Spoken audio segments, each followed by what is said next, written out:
Megan, welcome back to the show. President Biden made an executive order that makes sexual harassment illegal in the military. Tell us about what the military is going to see. So, what this executive action does is it takes sexual harassment from more of an administrative issue in the military to a criminal issue. So, whereas before you might have commanders do their own investigation and maybe hand out some sort of administrative, non judicial punishment, now these cases can be investigated as crimes by a service's criminal investigative command. They can go to trial. And the biggest thing is that they can result in a dishonorable discharge and/or prison time, which makes it a much stronger offense than it used to be. And it's basically putting sexual harassment in the same category as sexual assault, where it's a crime and somebody else investigates it. It's two different. Right. It would be investigated as a crime would be investigated, and there would be punishments commensurate with that. Why did this take an executive action? Why isn't it a piece of legislation? So the executive action is actually a reaction to legislation. These changes, making sexual harassment a crime, along with a handful of things about how domestic violence is handled, and other UCMJ updates, are part of the most recent National Defense Authorization Act. And so, as part of the implementation, President Biden issued an executive order that then made those adds into the UCMJ. Sexual assault has been a crime. Now it's sexual harassment. Why did they make that distinction? Why did they put sexual harassment in the same camp as sexual assault? So it depends on what you mean by putting it in the same camp. They're not in the same, UCMJ article. Sexual assault is under the assault section, and sexual harassment is under Article 134, which is the general article. It's kind of a catch-all.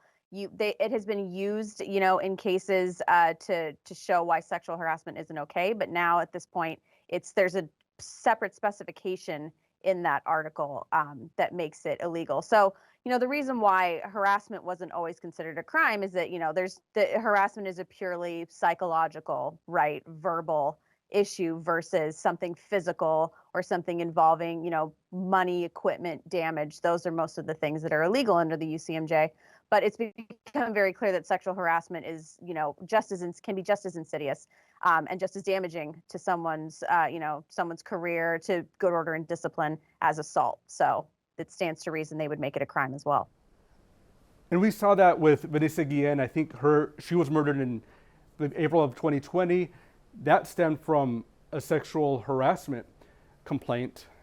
How is this going to change the way soldiers and any service member reports sexual harassment to authorities? So essentially the reporting would be the same. It would just kind of be what happens after that. Rather than having a command investigation, it would be sent to criminal investigators. It could trigger based on whether the victim, whether the survivor is interested. It can trigger services. You can get a victim advocate who can help you out through the process. You could get you could get a response coordinator of some part to help coordinate if you want to access mental health services, that sort of thing. So there's more resources for victims when it's a crime like this. And Megan, these changes don't necessarily take all of this outside of the command as some have wanted. How is this being handled? So within the NDAA, there is a provision to stand up an office of special counsel, basically, that would do sexual assault, would do domestic violence, and could now do sexual harassment. Where those certain cases, rather than a commander making the decision about charges or about sending something to trial, it would be an independent body of specialists who would make those decisions. So that won't be the case now, and it won't be the case for a while. The Pentagon is sort of working through the process to set up this independent counsel. By the spring, they should have more of a framework for how they're going to do that. But for now, it will still be adjudicated in the chain of command. All right, Megan, thank you for joining us. Thanks for having me.